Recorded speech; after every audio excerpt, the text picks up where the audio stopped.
Assalamualaikum warahmatullahi wabarakatuh. Alhamdulillah rabbil alamin, wa sallallahu wa sallam wa baraka ala nabiyyina Muhammadin wa ala alihi wa ashabihi wa tabi'in wa man tabi'ahum bi ihsanin ila yaumiddin wa sallama tasliman katsira, amma ba'd. Para jamaah kaum muslimin wal muslimat rahimani wa rahimakumullah, kita melanjutkan membaca kitab Minhaj Al-Firqah An-Najiyah karya Syekh Muhammad bin Jamil Zaino rahimahullah. Kita masih di pembahasan tentang karakteristik ciri-ciri Al-Firqah An-Najiyah, golongan yang selamat ahli sunnah wal jamaah. Pembahasan yang lalu, ciri mereka itu tidak fanatik kepada madhab tertentu,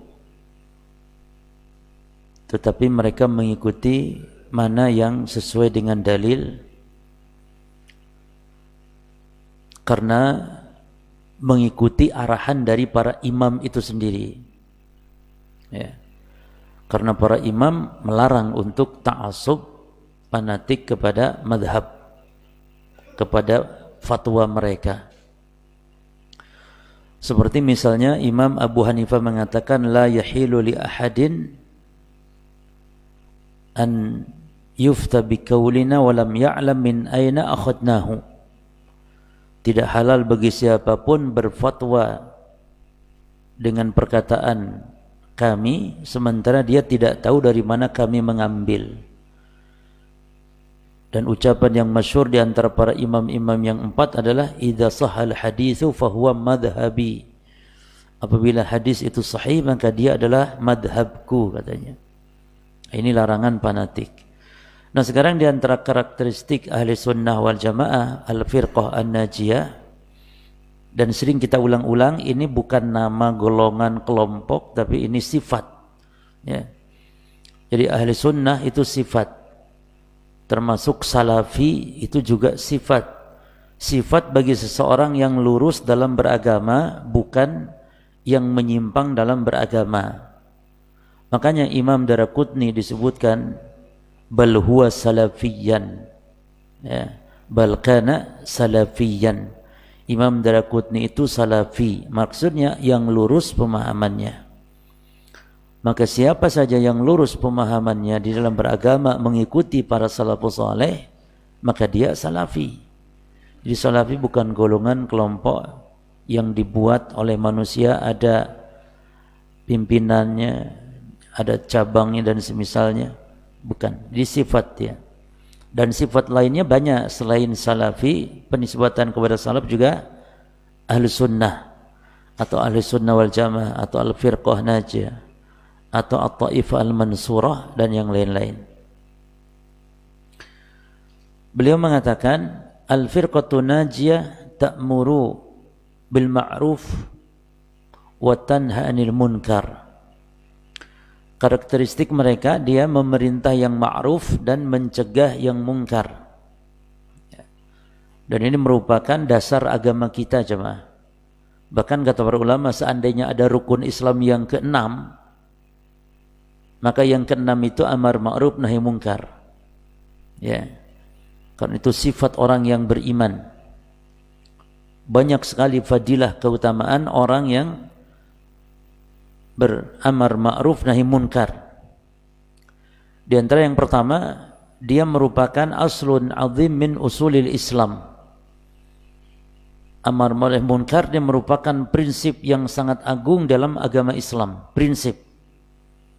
Nah, karena bagusnya umat ini apabila tegak amar ma'ruf nahi munkar, dan orang yang beriman disifati dengan itu, jemaah. Dalam surah Ali Imran ayat 110 dalilnya. Allah Ta'ala berfirman, kuntum khairu ummatin ukhrijat linnas. Kalian sebaik-baik umat yang dikeluarkan bagi manusia. Lalu kata Allah, ta'muruna bil ma'rufi wa tanhuna 'anil munkari wa tu'minuna billah. Yani memerintah yang ma'ruf, mencegah yang munkar, kemudian beriman kepada Allah, ya. Jadi umat terbaik digelari itu syaratnya apabila satu iman, kedua amar ma'ruf nahi munkar. Bukan umat terbaik kalau tidak menegakkan amar ma'ruf nahi munkar. Ya. Di antaranya lagi keutamaan amar ma'ruf nahi munkar apa jamaah sekalian? Dia asbabun nasr. Sebab turunnya pertolongan Allah. Pertolongan atas siapa? Pertolongan atas musuh-musuh Islam. Makanya kenapa kaum muslimin lemah, enggak ditolong oleh Allah, dikuasai oleh musuh-musuhnya karena tidak tegak amar ma'ruf nahi munkar. Nah, dan Allah berfirman dasarnya di dalam surah Al-Hajj ayat 40-41. Allah mengatakan wala yansurannallah man yansuruh. Sesungguhnya Allah pasti menolong orang-orang yang menolong agamanya. Ya. Innallaha laqawiyyun aziz. Sesungguhnya Allah Maha qawi, Maha kuat. Dan Allah Maha perkasa. Siapa mereka yang mendapat pertolongan dari Allah? Di ayat 41-nya disebutkan. Yang pertama, alladzina immakannahum fil ardi faqamus shalah. Nah, ini dia. Yang pertama sifatnya. Yaitu yang orang jika kami teguhkan kedudukan mereka di bumi, niscaya mereka mendirikan salat, wa atu zakah, mengeluarkan zakat, wa amaru bil ma'rufi wa nahau 'anil munkar. Jadi pertolongan Allah datang apabila mendirikan salat, mengeluarkan zakat dan amar ma'ruf nahi munkar. Allah menegaskan dengan penekanan lam taukid nun taukid wala yansurannallahu man yansuruh. Pasti Allah akan menolong orang yang menolong agama Allah. Di antara amar ma'ruf juga adalah menjaga kemaslahatan, kebaikan masyarakat.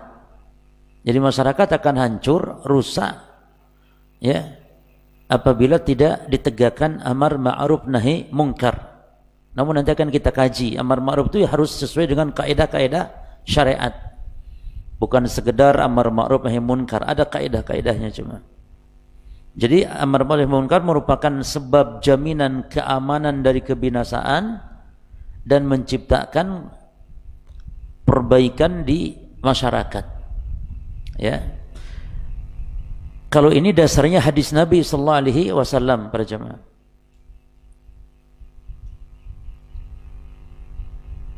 Yaitu dalilnya tentang Nabi mengibaratkan hidup bersosial bermasyarakat seperti orang yang sedang dalam perahu. Ya. Dalam satu perahu, dalam satu kapal, penumpang ada di atas, ada di bawah. Ya. Ada air itu di atas, sehingga orang yang bawah harus ngambil air di atas. Lalu kata orang yang di dek di bawah itu, ngapain harus ngambil air ke atas? Cukup dilobangi saja perahu, nanti air akan dapat. Nah, kalau enggak dicegah yang melobangi kapal, yang tenggelam apa dia saja? Seluruhnya penumpang akan tenggelam. Nah, demikian ibaratnya. Kalau ada pelaku maksiat dibiarkan di sebuah kampung, di sebuah negeri, maka ketika azab turun, bukan dia saja yang hancur, yang binasa ketika azab turun, tapi semuanya yang saleh, yang toleh, toleh itu yang jahat, yang maksiat, tetap akan kena. Makanya amar ma'ruf nahi munkar itu juga di antara fadilah keutamanya mencegah, mengangkat azab para jemaah. Ya, menolak azab. Di dalam surah Al-Maidah ayat 78 79, kaum Bani Israel itu dilaknat oleh Allah, diturunkan azab siksa di dunia dengan kehinaan, belum di akhirat itu. Itu di antara sebabnya kenapa jemaah? Di antara sebabnya kanu la yatanahawna an munkar fa'aluhu. mereka tidak mencegah kemungkaran, bahkan mereka melakukan kemungkaran. Ya. Labi'sa ma kanu yaf'alun, sungguh hina apa yang mereka kerjakan, kata Allah. Jadi Bani Israel dilaknat melalui lisan Nabi Dawud, kata Allah, lu'inal ladzina kafaru min Bani Israel ala lisani Dawud wa Isa bin Maryam. Bani Israel dilaknat melalui lisan Nabi Daud dan Nabi Isa bin Maryam. Kenapa? Karena durhaka. Dan juga la yatanahawna an munkar fa'alu. Mereka mendustakan ayat-ayat Allah, kemudian juga sebabnya tidak mencegah kemungkaran. Taib, jadi kiat selamat baik pribadi, baik keluarga, masyarakat atau yang bernegara secara luas lagi harus menegakkan amar ma'ruf nahi munkar. Nah, bahkan di antara sebab tidak menegakkan amar ma'ruf nahi munkar, yakni cuek dengan maksiat, dibiarkan maksiat, maka yang muncul doa-doa umat, doa-doa kaum muslimin tidak diijabah lagi oleh Allah. Ya. Di dalam hadis Hudzaifah bin Al-Yaman, Nabi SAW mengatakan, waladhi nafsi biyadihi, demi yang jiwaku berada di tangan Allah, la ta'murunna bil ma'rufi wa la tanhauna 'anil munkar. Kata Nabi, hendaklah kalian beramar ma'ruf dan mencegah kemungkaran, atau la yushikannallahu an yab'atsa 'alaikum, atau bisa jadi kalau kalian tidak amar ma'ruf nahi munkar, Allah akan mengutus atas kalian azaban minhu, sebuah azab, thumma tad'unahu, lalu kalian doa, Allah turunkan azab, lalu kalian doa, fala yustajabu lakum, kalian berdoa sudah tidak lagi diijabah. Azab turun, kalian doa enggak lagi mempan doa. Sebabnya tidak menegakkan amar ma'ruf nahi munkar. Ya. Tidak menegakkan amar ma'ruf nahi munkar. Cuman perlu kepada kaedah-kaedah jemaah. Ini kaedah di dalam amar ma'ruf nahi munkar. Karena ada orang yang semangat amar ma'ruf nahi munkar namun tidak sesuai kaedah, sehingga yang timbul justru apa? Kerusakan. Ya. Kerusakan. Kaedah yang pertama di dalam amar ma'ruf nahi munkar, asy-syar'u huwal aslu fi takriril amri bil ma'rufi wan nahyi 'anil munkar. Kaidah pertama, dasar di dalam penetapan amar ma'ruf nahi munkar itu adalah syariat, bukan hawa nafsu kita. Ya. Yani tolak ukur barometernya dalam penetapan amar ma'ruf nahi munkar adalah syariat para jemaah.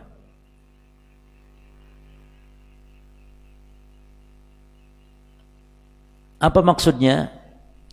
Maksudnya tata caranya tuh diatur gitu. Karena amar ma'ruf nahi munkar adalah ibadah yang tentu tata caranya diatur, bukan sekehendak kita. Karena kalau tidak menuruti syariat nanti akan jatuh kepada kesalahan, kepada melakukan amar ma'ruf tidak sesuai syariat, bahkan yang timbul dosa. Padahal tujuannya amar ma'ruf nahi munkar. Ya. Yang kedua, kaedahnya adalah al-ilmu wal basirah bihaqiqatil amri bil ma'ruf wan nahyi 'anil munkar. Beramar ma'ruf nahi munkar itu harus memiliki dasar ilmu. Karena kalau tidak, bahayanya yang ma'ruf disangka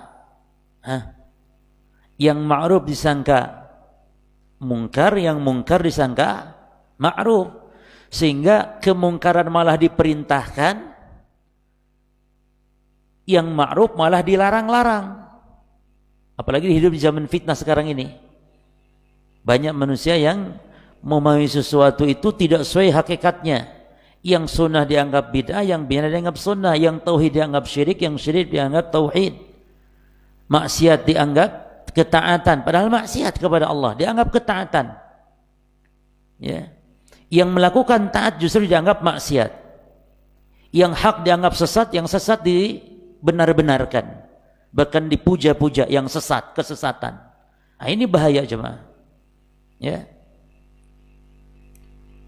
Jadi al-ilmu bihaqiqatil amri bil ma'rufi wan nahyi 'anil munkar. Ini penting. Makanya Allah berfirman, fa'lam annahu la ilaha illa huwa.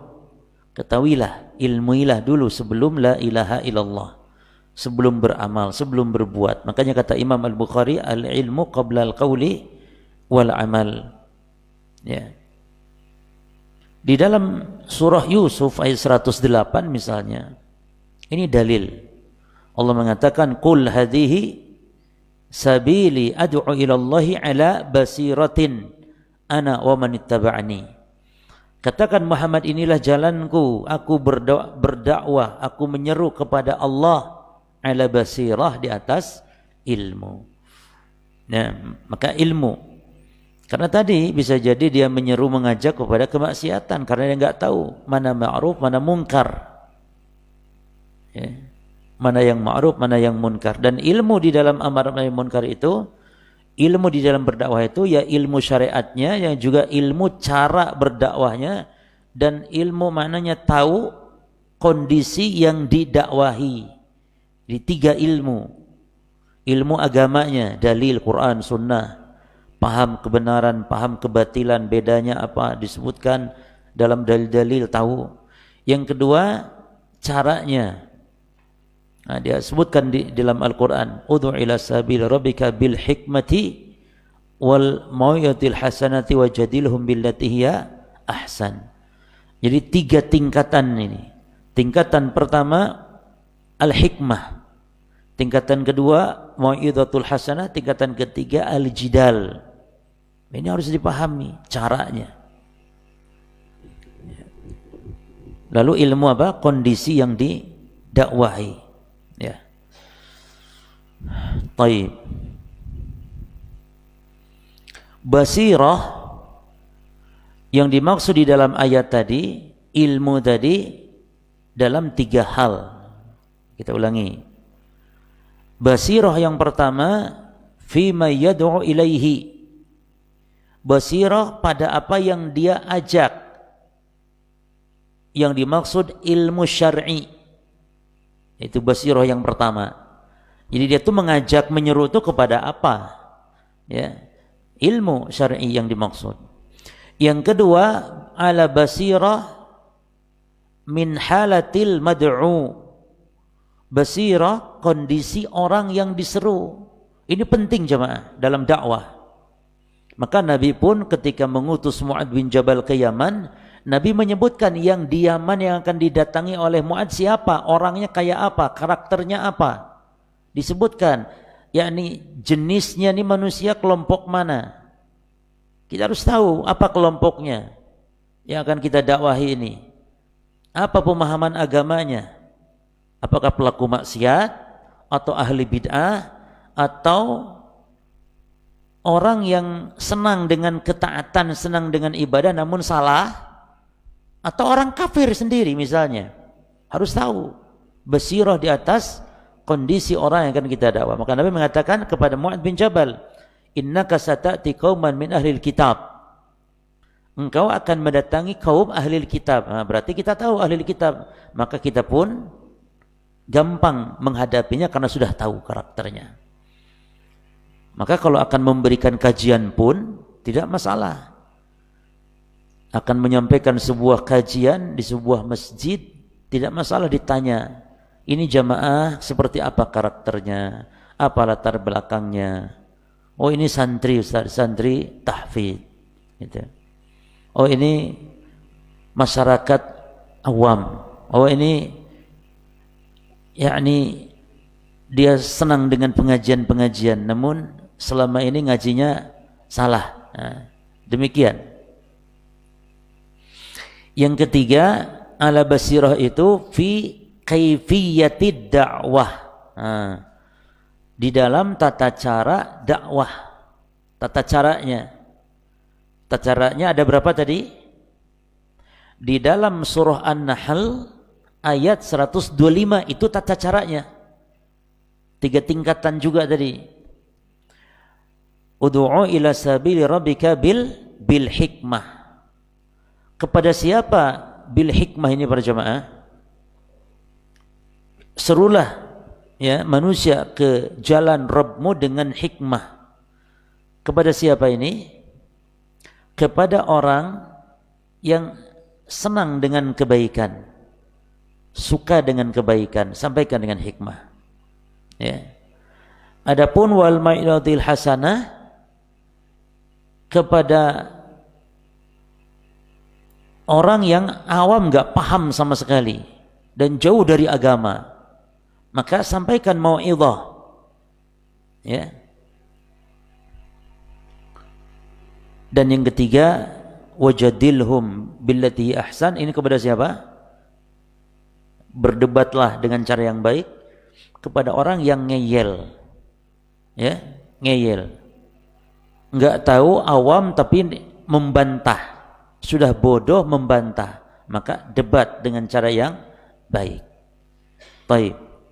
Demikian ilmu yang dimaksud dalam beramar ma'ruf nahi munkar. Lalu ada kesalahan di antara yang dipahami oleh saudara kita terkait hadis Nabi, balighu anni walau ayah. Ya. Dakwah wajib berilmu, amar ma'ruf nahi munkar wajib berilmu. Tahu gitu loh. Lalu ada hadis seolah-olah dipahami boleh walaupun tanpa ilmu. Yaitu katanya balighu anni walau ayah. Sampaikan dariku walaupun 1 ayat. Ya. Jadi dengan hadis ini seolah-olah kita boleh berdakwah walaupun tidak memahami ilmu. Enggak apa-apa.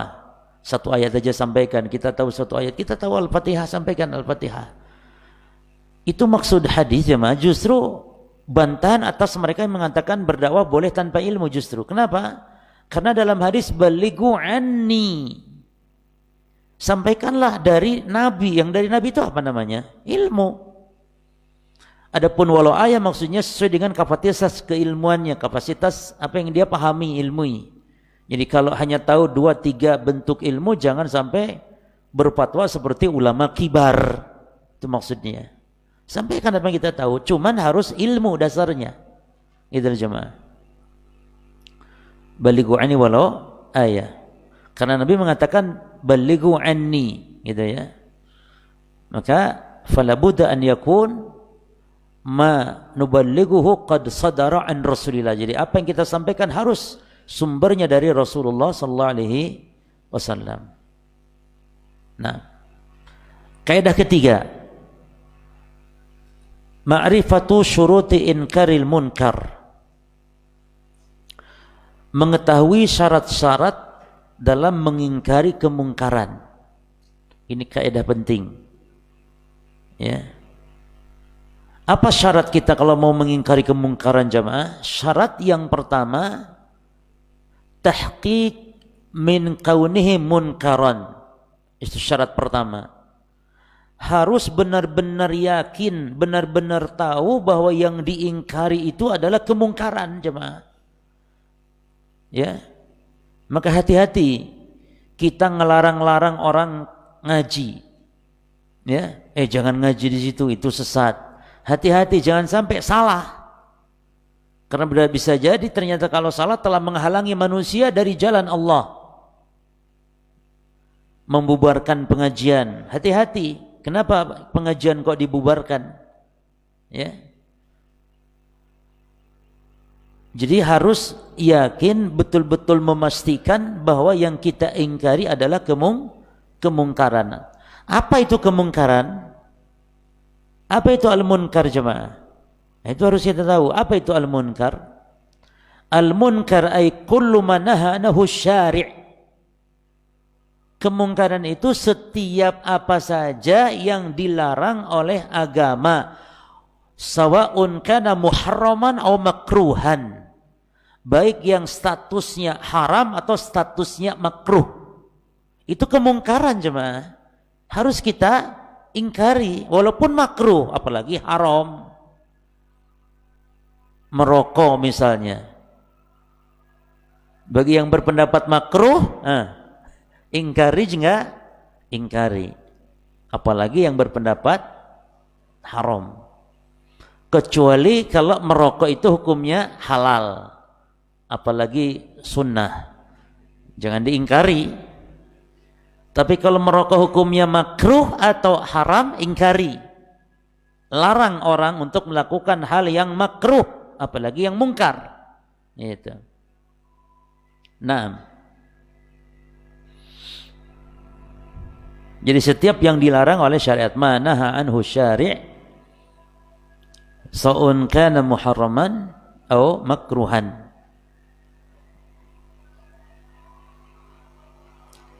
Yang kedua syaratnya,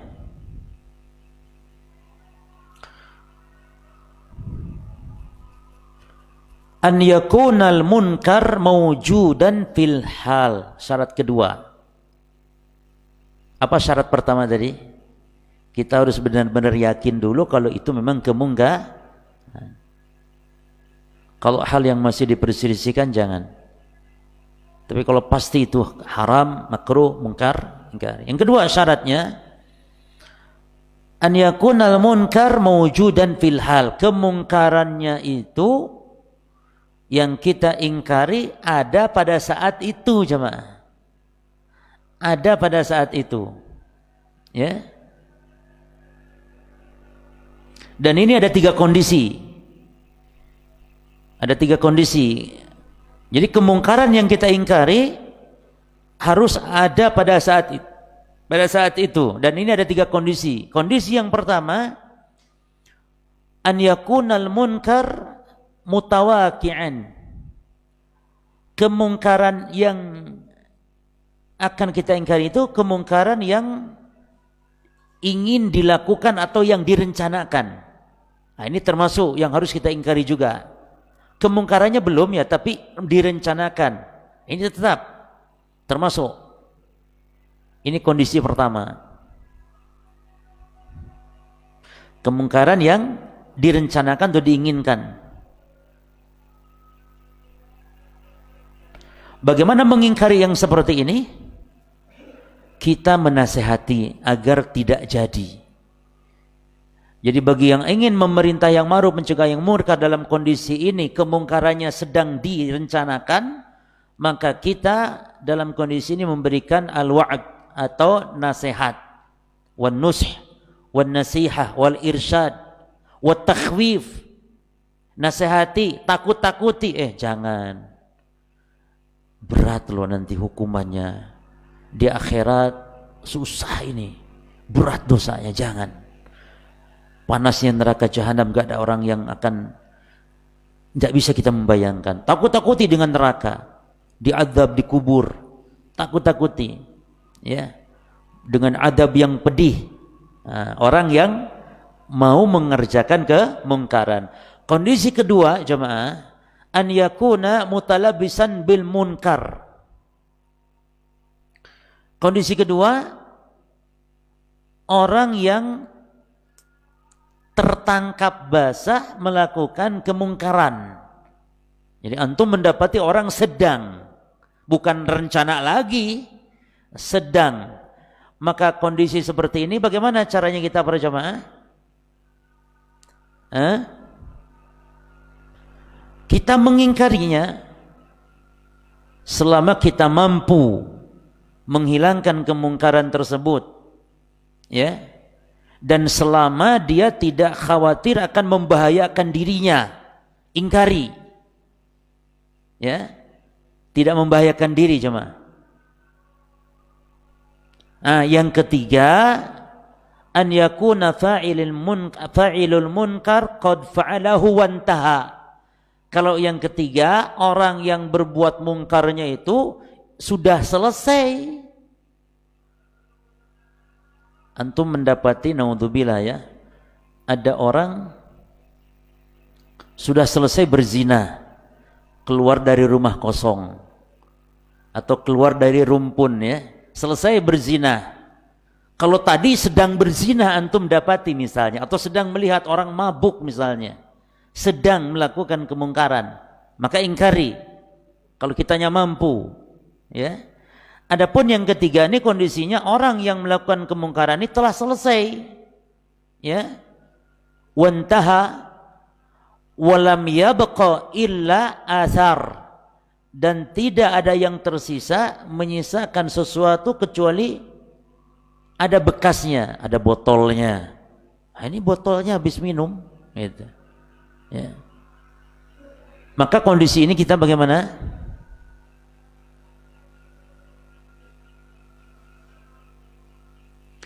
Maka ini bukan waktunya kita untuk mencegah atau untuk merubah kemungkaran ini. Ya. Karena ini waktunya untuk menghukum orang yang sudah melakukan kemungkaran. Maka ini urusannya waliul amr, bukan kita. Ya. Taib. Nah, itulah mungkin 3 kondisi jemaah. Jadi akan, sedang, dan telah selesai. Jadi kita mencegah kemungkaran harus kemungkarannya itu sedang, kemungkaran itu ada pada saat itu ya. Dan ada 3 kondisi, rencana, sedang, dan telah selesai. Kalau telah selesai berarti kita tinggal ya urusan lapor kepada penguasa atau semisalnya. Kemudian syarat yang ke berapa jemaah? Syarat. Nah, apa syarat pertama tadi? Tahu kalau itu mungkar. Yang kedua, kemungkarannya kemungkaran yang kedua sedang ada pada saat itu. Nah, syarat ketiga sekarang. An yakuna dhahiran min ghairi tajassus ma lam yakun mujaharan.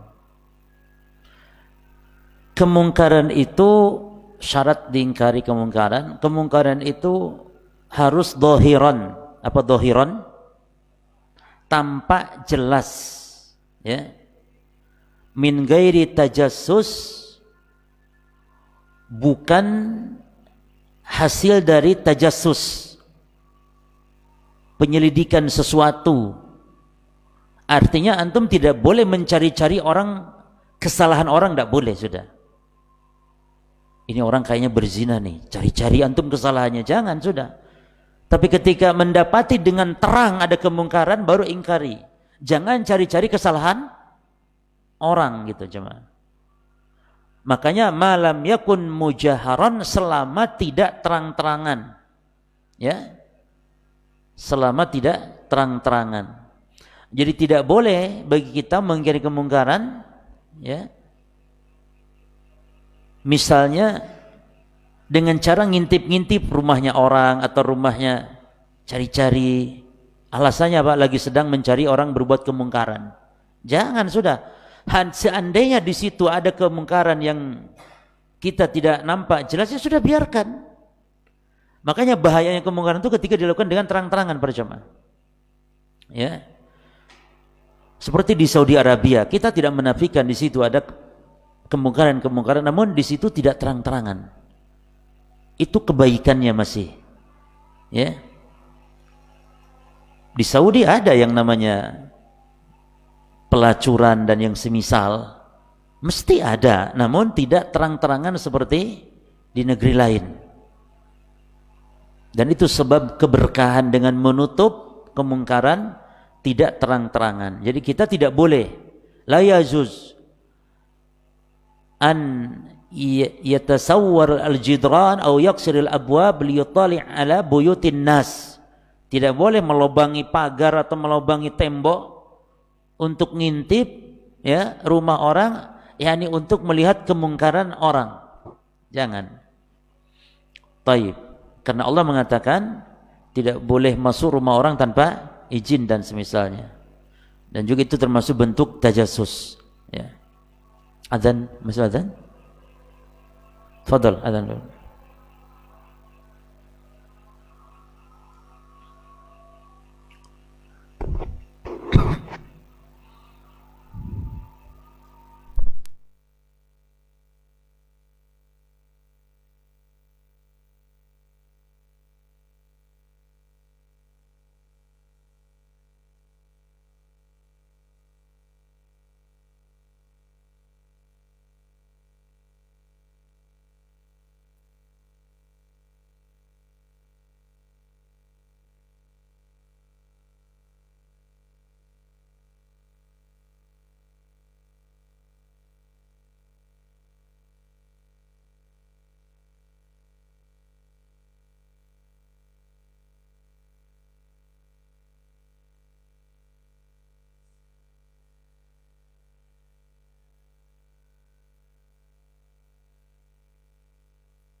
Bismillah, alhamdulillah, wassalatu wassalamu ala rasulillah, thumma amma ba'd.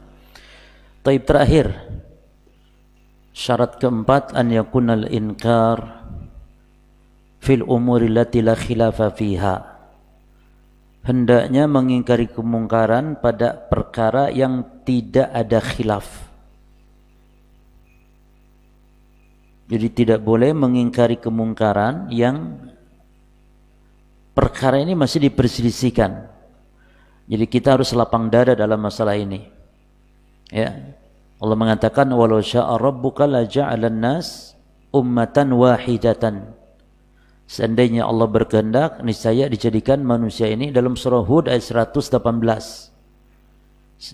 Manusia dijadikan umat yang satu, namun wala yazaluna mukhtalifin. Namun senantiasa mereka berselisih. Illa ma rahima rabbika, illa ma rahima rabbuka, kecuali yang diberi rahmat oleh Allah. Imam Ghazali mengatakan berjamaah, an yakuna kaunuhu munkaran ma'luman, taib, kata beliau, min syuruti al-hasbah, di antara syarat hasbah. Ya. Hasbah itu artinya, atau hisbah atau hasbah artinya mengingkari kemungkaran. Nah, di antara syaratnya, kata beliau, an yakuna kaunuhu munkaran ma'luman bi ghairi ijtihadin. Hendaknya kemungkaran itu betul-betul diketahui, bukan masalah ijtihadiyah. Nah, faqul ma huwa fi mahallil ijtihad fala nuqrana fihi. Maka setiap yang di situ ada khilafiyah, masalah ijtihadiyah, jangan diingkari.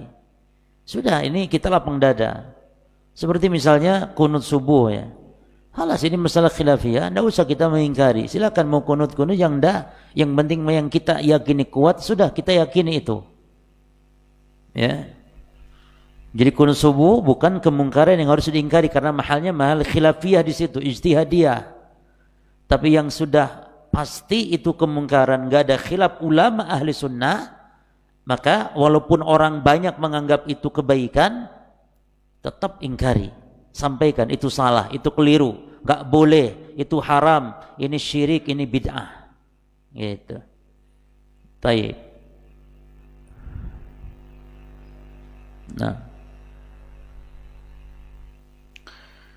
Al-Imam Sufyan Tsauri mengatakan, ya, idza ra'aita ar-rajul ya'malu al-'amala alladhi qad ikhtulifa fihi wa anta tara ghairahu fala tanhahu. Oh, Masya Allah. Kata Imam Sufyan Tsauri, apabila engkau melihat seseorang mengamalkan suatu amalan yang amalan itu diperselisihkan, sementara engkau berpendapat lain dengan orang tersebut, fala tanhahu, maka jangan kalian mengingkarinya. Jangan. Karena masalah khilafiyah. Seperti turun sujud, jemaah. Turun sujud. Itu ada dua hadis. Hadis Wail bin Hujr mengatakan, ra'aitun Nabi sallallahu alaihi wasallam wada'a rukbatayhi qabla yadayhi idza sajada. Aku melihat Nabi meletakkan dua lutut terlebih dahulu sebelum dua tangan apabila beliau sujud. Sementara dalam hadis Abu Hurairah disebutkan, kata Abu Hurairah, Nabi sallallahu alaihi wasallam bersabda. Jadi kalau tadi hadis perbuatan Nabi, kalau ini sabda Nabi. Hadis Abu Hurairah ini kata yakni hadis qauliyah, sabda Nabi. Ya. Nabi SAW mengatakan, idza sajada ahadukum falayabruk kama yabrukul ba'ir falyada yadaihi qabla rukbataihi.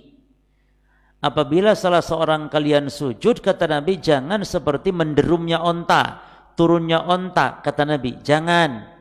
Hendaklah meletakkan tangan terlebih dahulu sebelum kedua lututnya. Hadis ini jemaah Menurut Imam Ibnul Qayyim hadis Abu Hurairah ini keliru. Di awalnya kalau sujud jangan seperti onta. Di akhirnya hendaknya meletakkan apa? Jangan seperti onta. Ini benar. Kita dilarang, pasti dilarang. Menyerupai binatang, pasti itu. Cuman di akhirnya letakkan apa dulu supaya tidak sama dengan onta? Kata hadisnya tadi, falyadha yadayhi, hendaklah meletakkan dua tangan terlebih dahulu sebelum kedua lutut. Kata Imam Al-Qayyim ini keliru. Justru onta itu kalau begitu, onta itu kalau turun justru meletakkan yang depan dulu, yakni tangan dulu seolah-olah. Itu justru mirip onta justru. Makanya kata Imam Al-Qayyim, hadis yang benar dalam masalah ini adalah hadis Wail bin Hujr yang mengatakan lutut dulu. Dan juga kata Syekh Ibnu Utsaimin itu sesuai dengan fitrah manusia. Kan manusia kalau turun kan bertahap. Tidak langsung kepala dulu kan. Antum sujud kepala dulu, jeder gitu. Kan tidak. Kaki, lutut, tangan, dahi. Sesuai. Dan ini pendapat Syekh bin Baz, Syekh Ibnu Utsaimin. Bahkan Imam Al-Khattabi mengatakan hadithu Wail bin Hujr athbat min hadithi Abi Hurairah. Hadis Wail bin Hujr lebih sahih dalam masalah ini. Oleh karena itu ada ulama yang diantaranya Imam Ibnu Qayyim dan juga Syekh bin Baz, Ibnu Utsaimin, ulama sekarang, hadis itu ada kesalahan katanya. Benar jangan seperti ontanya, tapi giliran letakkan tangan, loh justru onta itu tangan dulu. Antum lihat onta kan, lihat klik di Google coba, onta turun, ya nanti akan ada tuh videonya. Onta kalau turun gitu dulu dia. Ya. Taib. Nah kalau ada orang yang turun sujud tangan dulu, jangan dicegah sudah. Nggak boleh ini. Atau yang lutut dulu, jangan. Harus lapang dada ya akhi. Apalagi kalau ini dinisbatkan kepada kesalafian seseorang. Pokoknya kalau salafi harus tangan dulu, karena itu yang dalam kitab sifat salat nabinya Syekh Albani. Tidak cuma. Ya. Jadi silakan lutut, dan ini yang kuat. Lutut terlebih dahulu, dan itu sesuai dengan tabiat ya manusia. Taib. Kemudian kita baca perkataan muallif di sini.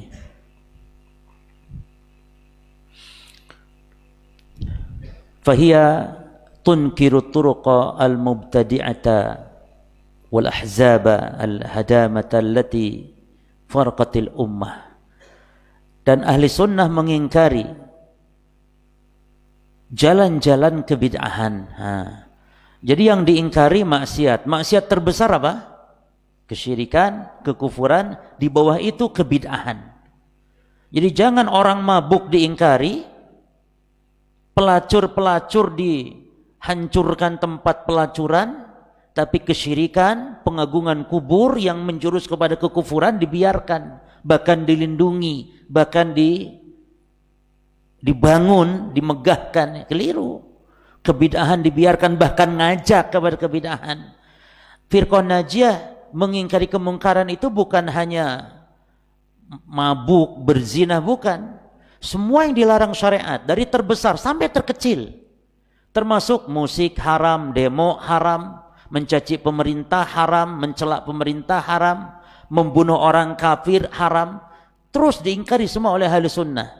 Membunuh orang kafir jemaah haram. Maka sebuah kemustahilan kalau terorisme disandarkan kepada ulama-ulama ahli sunnah. Jangankan membunuh berjamaah orang Islam, kadang yang dibunuh kan. Jamaah sekalian, mereka yang melakukan aksi teror seperti itu, bom bunuh diri dan semisal, kita jangan merasa aneh. Apa mereka enggak tahu haramnya membunuh? Bukankah membunuh perbuatan dosa besar? Allah berfirman, wa man yaqtul mu'minan muta'amidan fajaza'uhu jahannam khalidan fiha. Atau kata Allah, siapa yang membunuh orang mukmin maka baginya balasannya neraka jahanam kekal di dalamnya. Apakah mereka enggak tahu ayat itu? Tahu jemaah. Apakah mereka enggak tahu hadis Nabi bahwa membunuh seorang muslim tanpa hak. Itu kata Nabi, la zawalu dunya ahwanu indallah min qatl rajulin muslim bighairi haq. Runtuhnya dunia dalam riwayat dan seisinya itu ringan di sisi Allah daripada membunuh seorang muslim tanpa hak. Apakah teroris-teroris itu enggak paham hadis ini? Tahu, paham hadis ini. Cuman masalahnya yang dia bunuh bukan lagi dianggap orang Islam.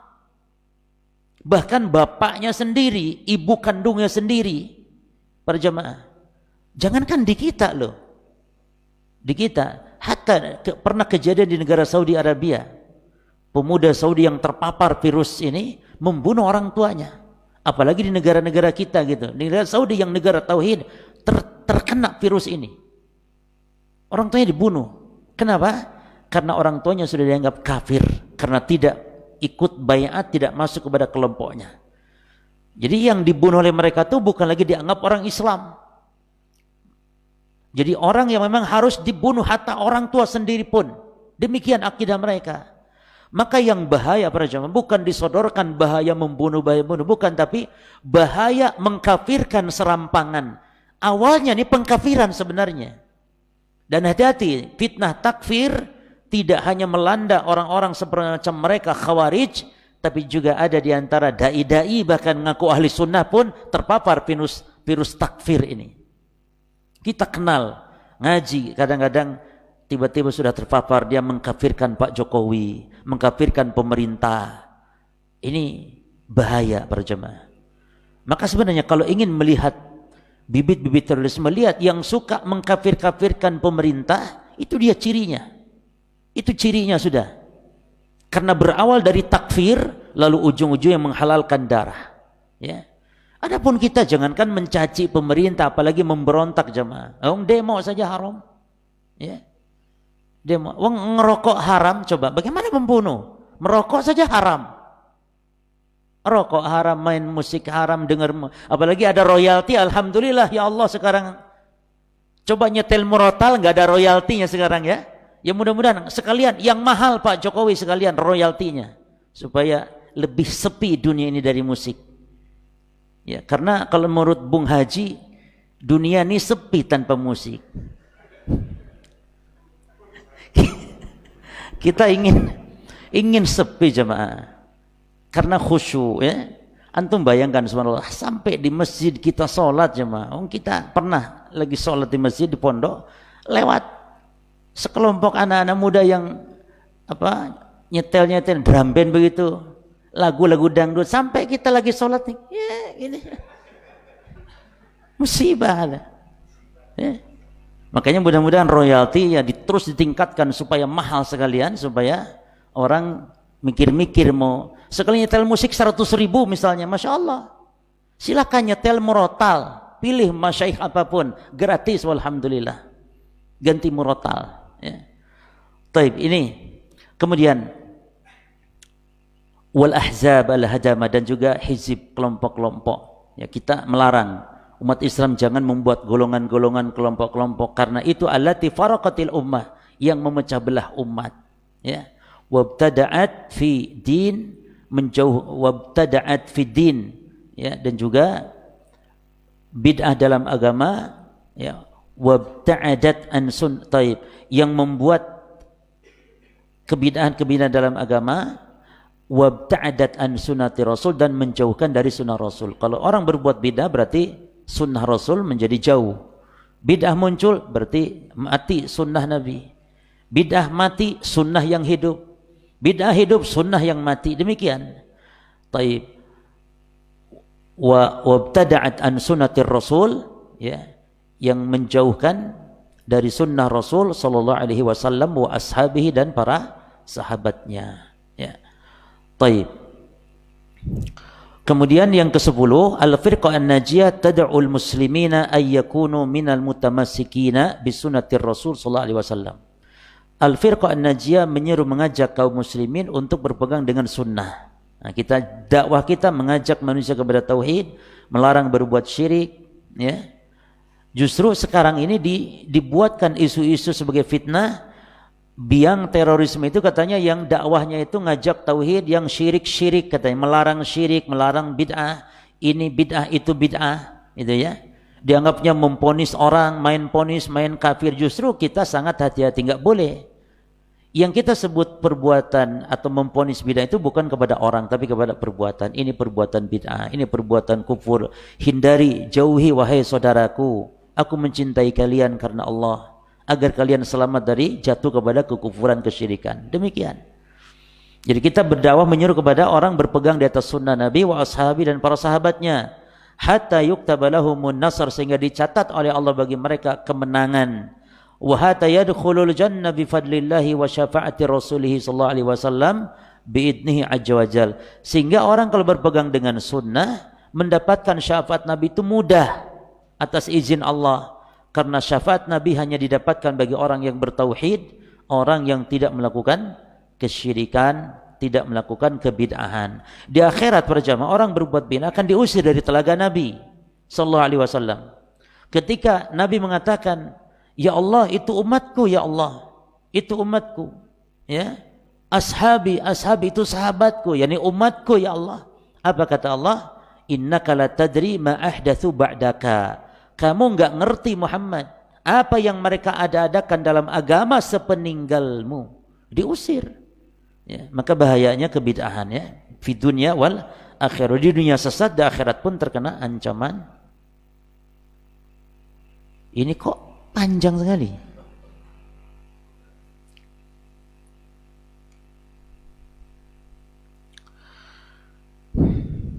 Bolehkah kita merusak apa ini?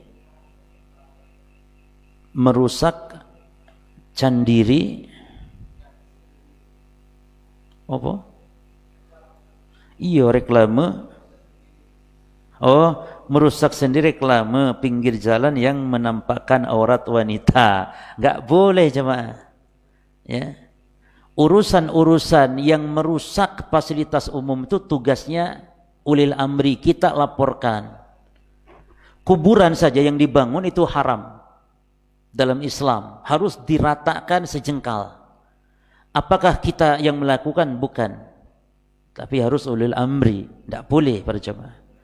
Kita laporkan ada pelacuran di sini, laporan ke pemerintah. Kalau sudah lapor, sudah. Bukan tugas kita lagi. Ya. Kesalahan kita para jemaah menghakimi sendiri itu tidak boleh. Main hakim sendiri.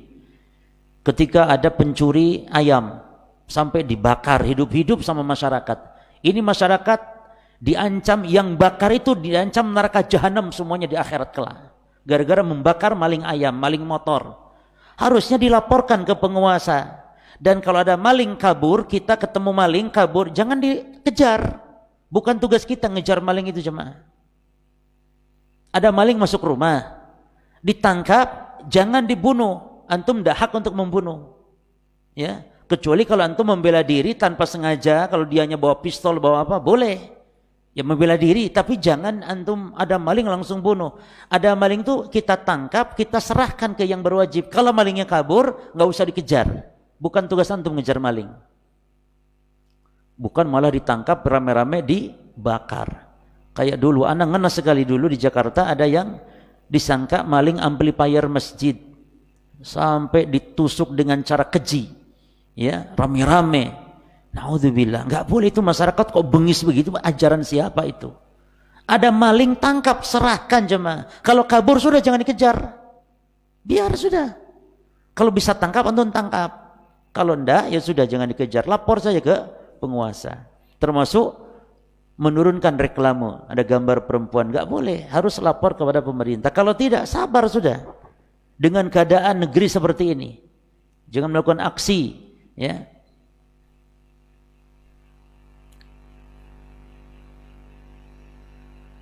oh betul kira.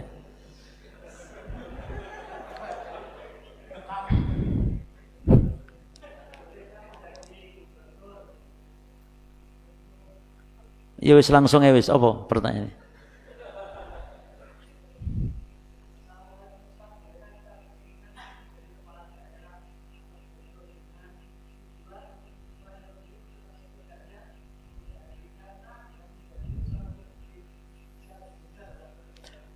Bolehkah kita jadi menginginkan jadi gubernur atau jadi kepala daerah? Ya terserah antum mau jadi apapun. Ya. Terserah. Dengan fitnah-fitnahnya seperti itu, ya. Cuman di dalam Islam minta jabatan itu tidak boleh. Kecuali kalau memang betul-betul dia memang orang yang layak ketika tidak ada orang yang naik. Dan itu kondisinya harus betul-betul aman para jemaah. Tidak banyak fitnah dan semisalnya. Terus yang lain? Bolehkah?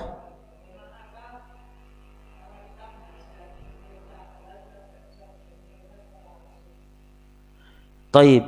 Melalui link yang bisa masuk ke pemerintah. Kalau tidak boleh mencelak langsung, menasihati langsung di mimbar-mimbar, ya, dan itu termasuk bentuk yang diharamkan, dengan cara sembunyi-sembunyi melalui orang dekatnya. Ya. Kalau tidak punya, ya cukup doakan. Kalau tidak punya linknya. Ya. Terus?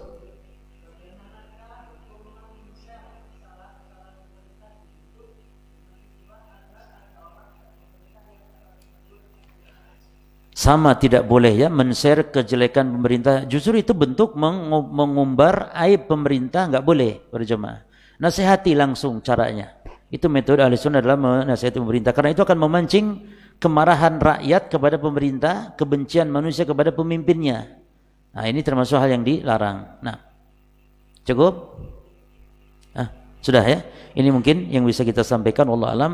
Subhanakallahumma bihamdika asyhadu an la ilaha illa anta astaghfiruka wa atubu ilaik. Wassalamualaikum warahmatullahi wabarakatuh.